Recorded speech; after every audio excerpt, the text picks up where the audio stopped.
오늘은 갈 길이 막힐 때라는 제목을 가지고 말씀을 나누려고 합니다. 신앙의 여정길을 걸어가다 보면 내가 가야 할 길이 막힐 때가 있어요. 이때는 어떻게 될지 한번 살펴보려고 합니다. 여러분, 제가 어릴 때만 하더라도 사람들이 성격이나 기질이 어떤가 물어보려면 뭘 물어봤습니까? 혈액형이 뭡니까? 이렇게 물어봤습니다. 그럼 A형이다, B형이다, C는 없네. O형이다, AB형 이렇게 이야기를 하고 그랬습니다. 지금 뭘 하죠? MBTI 물어봅니다. 그래서 혈액형 이야기하면 조금 구시대 사람으로 취급받고 MBTI 이야기를 하면 좀 신세대 사람으로 인정받는 것 같습니다. 그래서 여러분 MBTI가 무엇인지 한번 알아보시고 이제 그렇게 이야기해야 될 것 같습니다. MBTI란 사람의 성격 유형을 16가지로 구분하는 거예요. 혈액형은 4가지로 있다면 이는 16가지죠.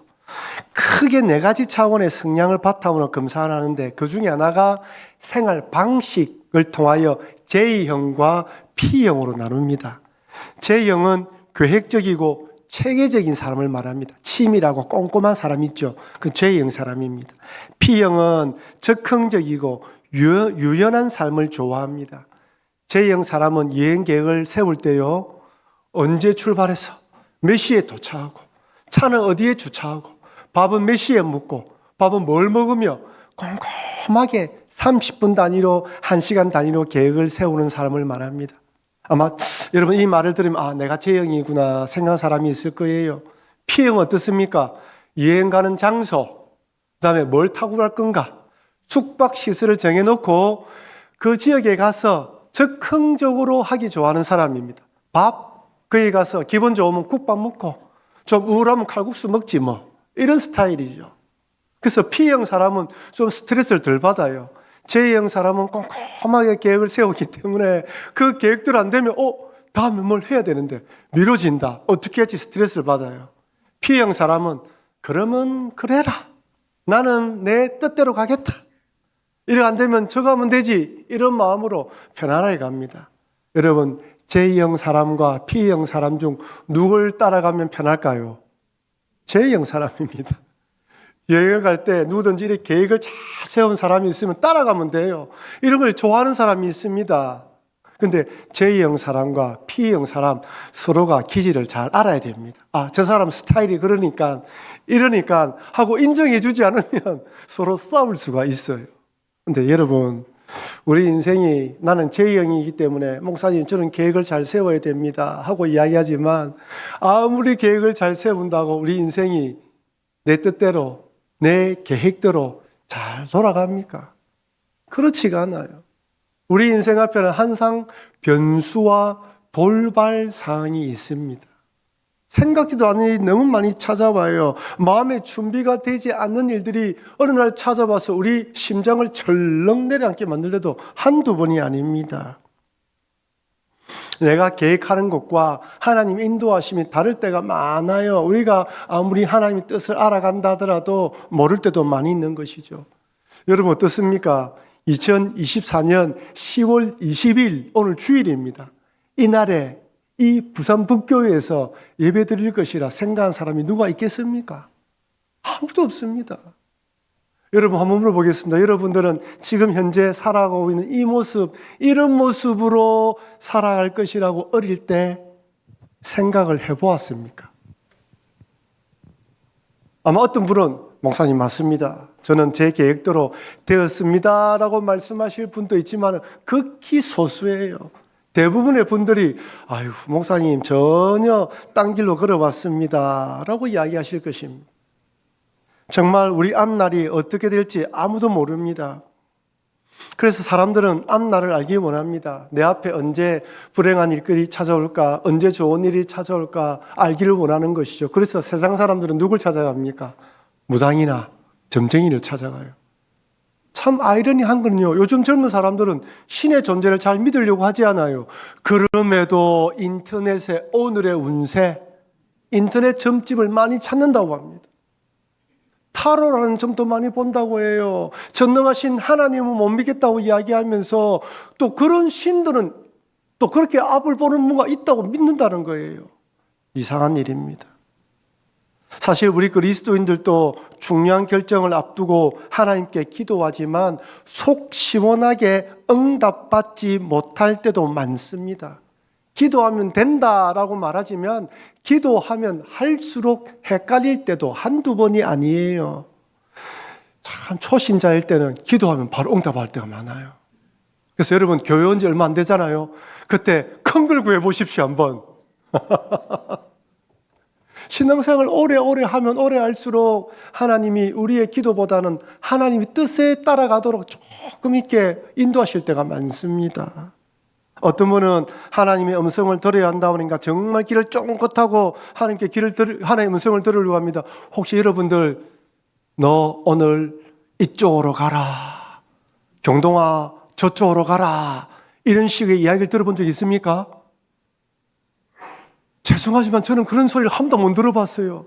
제가 영성이 부족한지 모르겠지만 한 번도 경동아 이쪽으로 가라 그런 이야기를 들어본 적이 없어요. 말씀을 읽고 기도하는 가운데 내 마음에 또는 이런 열정이 생기고 이런 마음이 생겨서 그 길을 걸어가고 또 이것이 뜻인갑다 생각하고 결정하고 같이 주님이 진짜로 음성으로 들어본 적은 저는 없습니다. 물론 하나님이 그렇게 말씀할 수 있습니다. 하지만 대부분은 그렇게 하지 않아요. 지금은 성경이 주어졌죠. 목사의 설교 말씀이 있습니다. 여러분이 개인적으로 묵상할 수 있어요. 성경을 읽습니다. 성경을 통하여 성령이 주장하신 걸 통하여 우리에게 깨달음을 주십니다. 말씀을 들을 때요, 생각지도 않은 대목에서 생각지도 않은 깨달음을 줄 때가 있어요. 생각지도 않은 것들이 머리에 떠오릅니다. 이건 내가 생각하지 않았는데 말씀을 들으면서 이거는 왜 떠오르지? 하나님 주신 마음이에요. 그 마음을 가지고 순종하라는 것입니다. 때로는 어떤 것에 대한 열정을 심어주십니다. 마음의 평강을 주실 때가 있어요. 확신을 주실 때가 있습니다. 그리고 그 깨달음을 통하여 이 길이 맞구나라는 생각을 주시는 것입니다. 그래서 여러분, 하나님의 말씀을 많이 깨달아 알아야 됩니다. 성경에 나와 있는 수많은 인물들과 수많은 사건들을 통하여 우리는 얼마든지 이럴 때는 이렇게 해야 된다는 걸 성경을 통해서 답을 찾을 수가 있어요. 그래서 성경을 많이 알고 또한 성경에 대한 깨달음이 많으면 지혜가 생깁니다. 이 지혜는 세상에 줄 수 없는 지혜입니다. 하나님이 성령을 통하여 우리에게 주시는 지혜입니다. 이것은 세상이 갖는 그 무당과 점쟁이를 찾아가는 것과 비교가 되지 않는 것입니다. 물론 이렇게 하나님 인도하시지만 때로는 제가 앞서 말한 것처럼 아무리 기도해도 응답이 되지 않을 때가 있습니다. 왜 이렇게 답답한지 몰라요? 갑갑합니다. 여러분 오래 기도했는데 응답 안 되는 이유가 무엇입니까? 여러 가지 이유가 있겠지요. 그 중에 한 두 가지를 생각해 보면 첫째는 아직 시기와 때가 아니기 때문입니다. 한번 따라할까요? 시기와 때가 아닙니다. 여러분 시기와 때는 누가 정합니까? 하나님이 정합니다. 나는 오늘 이 시간이 맞다고 생각하는데 하나님은 아니에요. 지금 응답해 주면 그 절묘한 타이밍의 시간이 맞지 않을 때가 있습니다. 오늘이 아니라 내일 응답해 줘야지 그것이 맞아떨어지는 거예요. 우리는 눈에 보이지 않는 일들이 어떻게 그 일이 어떻게 연결되어 있는지 아무도 모릅니다. 오직 아시는 분은 하나님이에요. 그래서 때로는 오랫동안 기도해야 돼요. 오랫동안 기도하면서 하나님 뜻을 발견해야 돼요. 말씀해 주지 않을 때도 있습니다. 또 왜 이렇게 기도 응답이 되지 않을까요? 그때는요, 우리 속에 정말로 내 욕심과 탐욕이 가득하기 때문입니다. 여러분, 우리 정말 기도하면서 우리의 탐욕과 욕심이 1%라도 조금이라도 간이 안 될 수 있겠습니까? 우린 그럴 수가 없어요. 근데 너무 명백하게 이거는 하나님의 일이다, 하나님의 영광이라 하지만은 가만히 돌아보면 자기를 위한 것들이 있단 말이에요. 너무나 명백하면 하나님 응답 안 해주셔요. 특별하게 내 마음이 가득 내 생각과 내 욕망과 내 것이 가득 차 있으면 설교를 들어도 그 설교가 귀에 안 들어옵니다. 여러분 사람을 한번 미워해 보십시오. 돈에 대한 욕심이 생겨 보십시오. 어떤 일에 대한 집중을 해 보십시오. 그 이야기가 딱 들리면 길을 딱 막아버려요. 왜? 그 말을 들으면 순종해야 되기 때문이죠. 말이 안 들립니다. 들릴 길을 상실해 버리는 것이죠. 근데요 계속 기도하다 보면 하나님이 조금씩 내 마음의 커튼을 열어주셔요. 꽁꽁 닫혀있던 포장을 열어주셔서 내 마음속에 어떤 악한 생각이 있는지, 어떤 탐욕이 있는지, 어떤 마음을 가지고 있는지 보여주십니다. 그러면 깜짝 놀라요. 내가 이런 마음을 가지고 이렇게 기도하고 있구나. 그러면서 그걸 내려놓게 만드시고 그것을 내려놓으면 기도 응답해 주시는 것입니다. 여러분, 하나님은 우리의 기도를 귀 기르고 계셔요. 우리가 어떤 기도를 하는지 다 두고 계십니다. 어떤 분은 목사님, 예수 믿는 사람이 이래 많은데 하나님이 다 어떻게 기억하겠습니까? 너무나 인간적인 생각이죠. 그래서 하나님이죠. 그리고 다른 분이잖아요. 다 듣고 계시고 어떻게 역사할지 다 알고 계십니다. 때로는 길을 막을 수도 있고 응답되지도 않는 것처럼 보이지만 하나님은 여전히 나의 기도에 응답하시고 내 갈 길을 인도하신다는 믿음으로 주님을 바라보시길 바랍니다. 오늘 본문을 보면 1차 선교 여행을 끝내고 2차 선교 여행을 시작한 사도 바울이 소아시아 지역에 복음을 전하기 원했습니다. 하지만 하나님은 바울의 갈 길을 막으시고 마게도냐, 오늘의 유럽으로 발길을 옮기십니다. 사도행전 16장 6절에서 7절 말씀을 같이 읽어보겠습니다. 성령이 아시아에서 말씀을 전하지 못하게 하시거늘 그들이 부르기아와 갈라디와 땅으로 다녀가 무시아 앞에 이르러 비두니아로 가고자 애쓰되 예수의 영이 허락하지 아니하시는지라. 여러분, 이것을 딱 읽으면 뭔가 딱 들어와야 되는데 여가 어디지? 만약에 이 말씀에 바울이 금정구로 가려고 했는데 길을 막으시고 해운대로 가려고 하다가 길이 막으셔서 양사로로 갔다. 이러면 눈에 딱 들어올 겁니다. 이 지형을 잘 몰라요. 어떤 분은 여기 성령이 아시아에서 말씀을 전하지 못하게 하신다 이러니까 아시아 이러니까 베트남 말하는 것 같다. 또 고개 끄덕끄덕 하면 안 됩니다. 태국 아니가?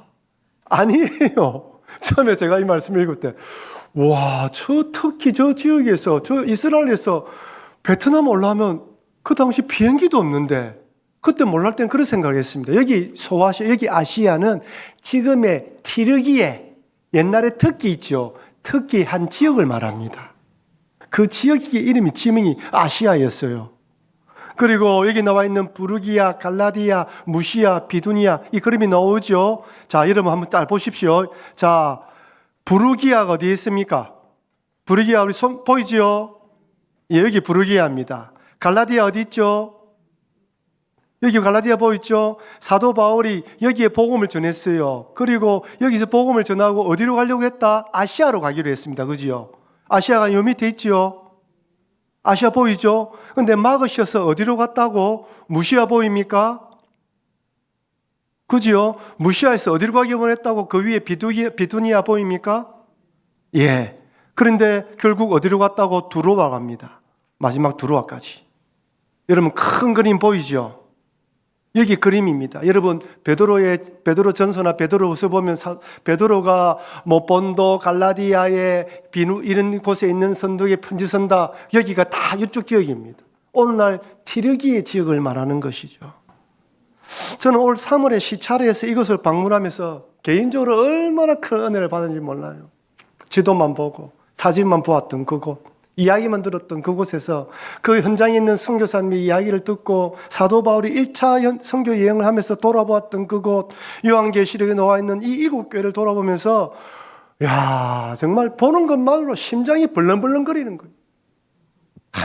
저 지역을 이렇게 다녔구나. 이 지역이 이렇게 힘든 곳이었구나. 여러분, 제가 만약 또다시 이런 곳을 갈 수가 있다면 여러분 또 보내주시길 바랍니다.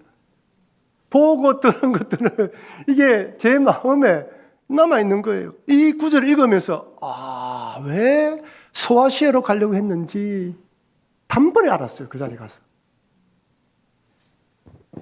사도 바울은 2차 선교여행을 하면서 2차 선교여행을 할 때 방문했던 도시에 세워진 교회를 돌아보았습니다. 그리고 비시디아 안디옥에서 그 다음 선교를 위해서 아시아 지구로 가려고 했는데 막으셔서 이쪽으로 가려다가 저쪽으로 가고 이쪽으로 가려고 했던 것이. 성령께서 몇 번 막으셨죠? 2번이나 막았습니다. 그렇다면 이렇게 길이 막힌다면 우리들은 어떤 신앙의 자세를 갈까요? 우리도 살아가다 보면 길이 막힐 때가 있어요. 분명히 이 길이 맞다고 생각하는 딱 막힐 때가 있단 말이에요. 그때는 어떤 믿음의 자세를 취해야 될까요? 어떻게 인도하실 하나님을 바라볼까요? 여러 가지가 있습니다. 그 중에서 오늘 한 두 가지만 살펴보도록 하겠습니다. 첫 번째로 한번 따라할까요? 하나님은 자연스러운 방법으로 인도하십니다. 여러분, 오늘 점심때 하나님은 여러분들이 짜장면을 먹기 원할까요? 짬뽕을 먹기 원할까요? 교회에서 식당에서 밥 먹기 원할까요? 여러분, 내일 아침에 출근할 때 여러분들이 출근하면서 운동화를 신기 원할까요? 구두를 신기 원할까요? 운동화? 그럴 수도 있습니다. 예. 근데 보통 하나님은요, 우리가 그런 부분은 우리가 원하는 줄 하기 원합니다. 오늘 짜장면 먹고 싶으면 짜장면 먹어. 짬뽕 먹고 싶으면 짬뽕 먹어. 네가 나한테 기도도 안 하고 짜장면 먹어. 에이, 배달나라. 이래 안 하십니다. 물론 우리가 하나님 교제하는 차원에서 하나님, 오늘은 날씨가 비가 오늘 따뜻한 게 먹고 싶네요. 오늘 짬뽕을 먹기로 했습니다. 주님, 오늘 또 주시는 일 감사합니다. 이렇게 교제는 할 수 있어요. 그런데 그런 사소한 것까지 기도해야 된다는 강박관념은 가질 필요가 없어요. 나 내 취향에 맞대. 내 건강을 생각하고 이것이 제가 짓는 것이 아니라면 내가 이것을 하든 저것을 하든 하나님은 좋아하십니다. 한 젊은 여자 청년이 결혼 정령에 들었는데 2명의 남자가 대시를 해봤어요. A라는 남자와 B라는 남자가 대시를 해봤습니다. A라는 남자는 조금 키가 크고 둘 다 신앙생활 잘합니다. A라는 남자는 조금 키가 큰데 조금 경쟁력이 떨어져요. 경제력이. B라는 남자는 키가 조금 작은데 경쟁력이 좋아. 이 둘을 두고 기도합니다. 이 청년이 이렇게 기도합니다. 하나님, A 남자가 맞으면 제 왼손을 들게 만드시고 B라는 남자가 맞으면 제 오른손을 들게 만드십시오. 그러면 하나님이 오른손을 들게 할까요? 왼손을 들게 할까요? 여러분, 하나님 기도 응답할 내용이 너무 많아요. 그때는 어떻게 됩니까? 네 취향에 맞도록, 네 마음에 맞도록 기도하는 가운데 네한테 더 잘해줄 것 같고 또 네도 잘 섬길 것 같고 하나님 나를 잘 이끌 것 같은 사람을 만나서 결혼하면 됩니다. 하나님은 보통의 경우 일상의 삶 경우에는 우리의 자유의지를 줘서 기도하면서 하나님 것의 큰 범위에 벗어나지 않는다면 우리가 A를 하든 B를 하든 뭘 하든 상관없습니다. 자연스럽게 따라가는 것이죠. 여러분, 오늘 본문의 사도 바울과 바나바가 1차 선교여행을 떠납니다. 1차 선교여행을 떠날 때 기도 안 했을까요? 기도했겠지요. 하나님이 어디로 가면 좋겠습니까? 기도했을 것입니다. 그런데 구보로로 가요. 구보로 갑니다. 성경에서는 이렇게 말합니다. 사도행전 13장 4절 같이 읽겠습니다. 두 사람이 성령의 보내심을 받아 시루기아에 내려가 거기서 배 타고 그브르로 가서 여기 두 사람이 성령의 보내심을 받았다. 어떻게 보내심을 받았을까요? 꿈속에 바나바 바울에게 나타나셔서 바나바야 바울아 구브로다 구브로 이런 말씀했을까요? 아니면 구보로 있는 사람이 손짓을 하면서 이리 오라는 환상을 보았을까요? 그런 말이 없어요. 여러분, 구보로가 어떤 곳입니까? 바나바의 고향이에요. 안디옥에 복음을 전하고 성령의 인도하심을 받아서 선교사로 가기로 결정했는데 기도했겠죠. 어디로 가면 좋을까요? 마음속에 구보로가 떠올라요. 왜? 내 고향이기 때문에. 자연스럽게 마음에 그런 마음이 들 때가 있어요. 여러분도 기도하다가 마음에 그런 생각 들 때가 있잖아. 이렇게 하길 원하는 것처럼.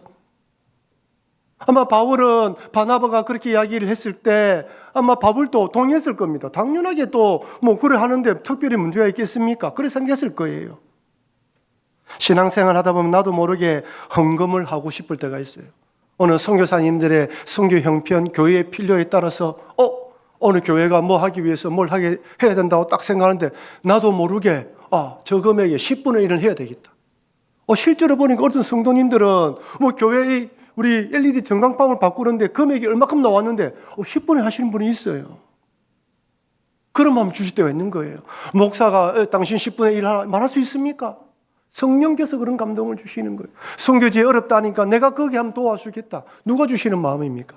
성령님이 우리 마음에 자원하는 마음과 감동의 마음을 주시는 것입니다. 여러분, 연말이 되면 우리 교육자들이 고민이 많습니다. 교사하는 선생님들도 이제 그만둬야 되겠다. 지친다 이야기하죠. 각 봉사들마다 이렇게 변동이 있습니다. 우리 장로님들도 이제 인사 당일을 하다 보면 어디 좀 섬겨 주십시오. 여러분들에게 이야기를 할 것입니다. 장로님들은 기도하고 준비하고 그 위원회에서 필요한 사람 세우려고 하는데 안 한다 이러면 힘든 거예요.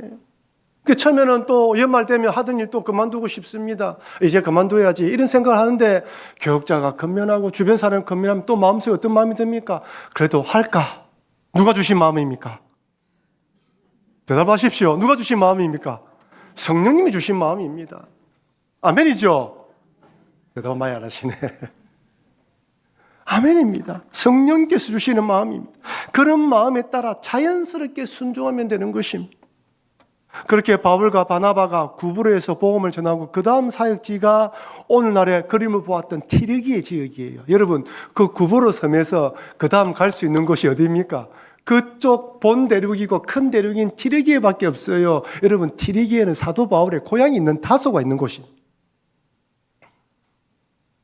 오늘 본문에 보면요, 우리가 읽지는 않았지만 성경을 읽어보면요, 구브로에 복음을 전하고 난 뒤에 바울이 티르기에 있는 이 밤빌리아의 버가에 도착합니다. 사도행전 13장 13절 같이 읽겠습니다.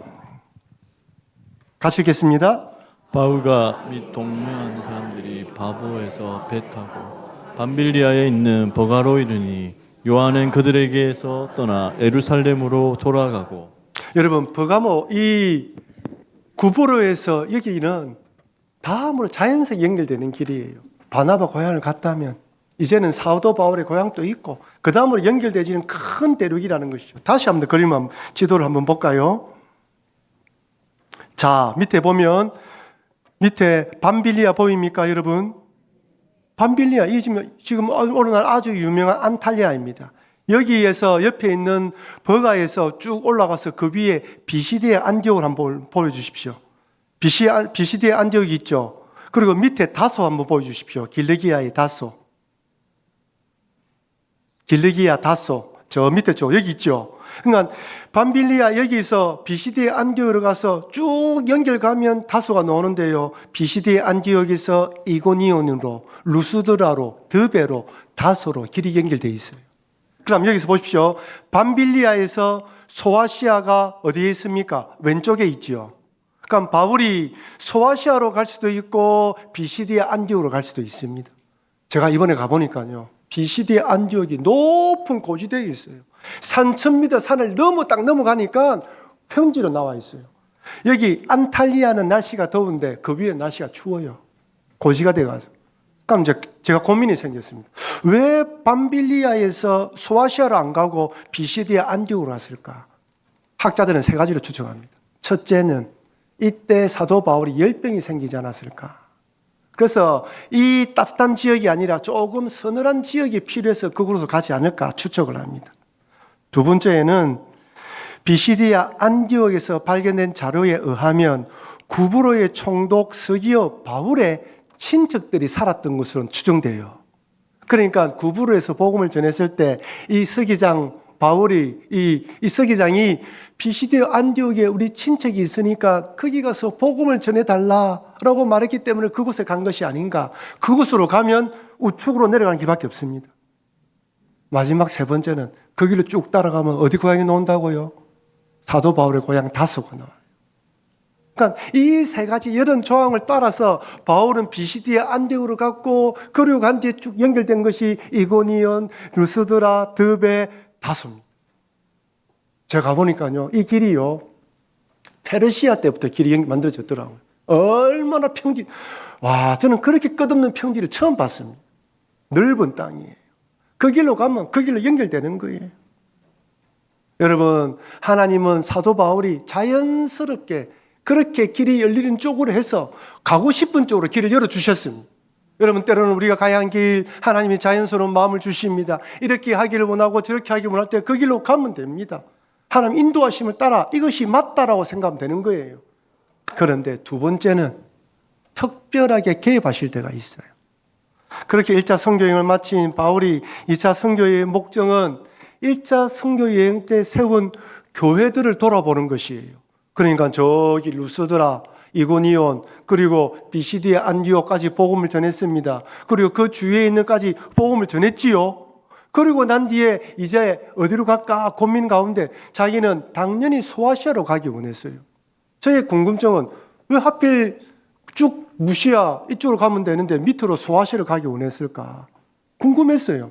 이번에 딱 가서 느낀 게 그거예요. 그 당시 소아시아제의 가장 번화한 도시가 에베소예요. 지금도 특히 튀르기에 가면요, 에베소 개발이 잘 돼 있어요. 얼마나 좁은지, 넓고 얼마나 좋은지 몰라요. 살기 좋은 곳이구나. 그럼 여러분 보십시오. 저기 비시디의 안디옥 보이죠? 비시디의 안디옥에서 갈라디아와 부르기아까지 복음을 전한 사도 바울이 밑에 소아시아로 가려고 했는데 길을 막으시는 것이에요. 우리는 왜 하나님이 사도 바울이 이 소아시아로 가려고 하는 걸 막으시고 유럽으로 가게 하신지 모릅니다. 그런데 하나님의 뜻은 이 소아시아 에베소에 사도 바울이 2차가 아니라 3차 선교 여행 때 전하는 것이 하나님의 뜻이었어요. 하나님의 길을 막으셨어요. 그렇다면 이렇게 길이 막혔다면 어떻게 해야 될까요? 여러분 하고 있는 일들 속에 일이 잘 진행됐다, 길이 막혔다. 그때는 어떻게 해야 됩니까? 우리 둘 중에 하나를 선택해야 됩니다. 첫째는 그 자리에 멈춰서서 하나님께서 길을 보여주실 때까지 기다리는 방법입니다. 정말 여기에 뜻인가? 주님을 바라보는 것입니다. 두 번째는 사도 바울처럼 여기서 막힌 쪽이 있으면 열린 쪽도 있거든요. 그 길로 걸어가면서 가보는 것입니다. 여러분 바울이 기도하지 않았을까요? 기도했을 거예요. 하나님 내가 이쪽으로 가보겠습니다. 이쪽으로 가면 또 막히면 또 다른 쪽으로 가보겠습니다. 기도했을 거예요. 우리는 이 둘 중에 하나를 선택해야 됩니다. 저는 오늘 바울이 이쪽이 막혔으니까 저쪽으로 간 것처럼 무조건 이 바울의 선택을 해야 한다고 말씀드리는 것은 아닙니다. 상황과 여건에 따라 다릅니다. 여러분 출애굽한 이스라엘 백성들 한번 보십시오. 하나님은 이스라엘 백성들을 구름 기둥과 불 기둥으로 인도했습니다. 구름 기둥이 성막에 머물면 이스라엘 백성들도 멈추고 그 자리에 머물렀습니다. 그리고 떠오르면 구름 기둥이 떠오르면 움직였어요. 성경에 이렇게 기록되어 있습니다. 민수기 9장 18절에서 19절 같이 읽겠습니다. 이스라엘 자손이 여호와의 명령을 따라 행진하였고 여호와의 명령을 따라 진을 쳤으며 구름이 성막 위에 머무는 동안에는 그들이 진영에 머물렀고 구름이 성막 위에 머무는 날이 오래 때에는 이스라엘 자손이 여호와의 명령을 지켜 행진하지 아니하였으며 구름이 성막 위에 머무는 날이 오래 때에는 이스라엘 자손이 움직이지 않았다.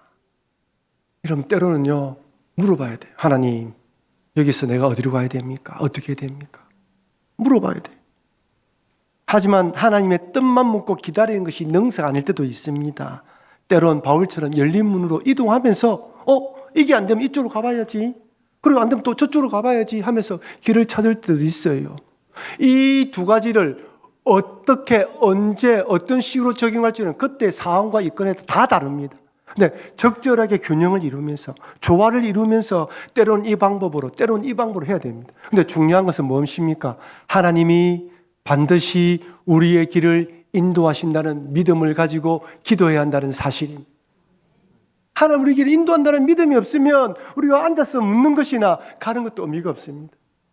아마 마음속에 이 길을 열어주실 때가 있어요. 그럼 가면 됩니다. 아니면 좀 기다릴 때도 있습니다. 그러나 하나님께서 반드시 길을 열어주신다는 믿음을 가져야 된다는 것이죠. 사랑하는 성도 여러분, 하나님은 우리의 삶을 인도하시고 발걸음을 인도하십니다. 때로는 우리 마음속에 자연스러운 마음을 가지고 소원을 가지고 그 길을 가도록 만들고 또 때로는 또 다른 뜻이 있어 막을 것입니다. 그때는 여기에도 하나님의 뜻이 있다는 믿음을 가지고 엎드려 기도하면서 하나님의 뜻을 구하고 또 이 길로 가든지 열린 쪽으로 가면서 길을 구해 보십시오. 그러면 반드시 가야 할 길을 보여주실 것입니다. 하나님 우리의 걸음을 인도하신다는 믿음을 잊지 마시고 혹시 길이 막혀서 힘든 일을 겪고 있는 여러분들이 있다면 오늘 바울처럼 그럼에도 불구하고 주님이 이렇게 길을 열어주시고 이쪽으로 가게 했던 것처럼 오히려 다른 쪽으로 가도록 하기 위한 뜻이 있다는 걸 잊지 마시고 그 걸음을 잘 걸어가시는 여러분과 제가 되길 주의 이름으로 축원합니다. 우리 받은 말씀을 기억하며 한번 기도할까요? 하나님 나의 길을 인도하신 하나님 감사합니다. 지금까지 잘 인도해 주시는데 앞으로도 나의 발걸음을 인도하여 주시옵소서. 하나님 길이 막힐 때 묻기도 하고 움직이기도 하면서 인도하실 하나님의 뜻을 발견하며 내가 가야 할 길을 걸어가게 하여 주시옵소서. 이런 마음을 가지고 우리 다 같이 한번 통성으로 기도하도록 하겠습니다.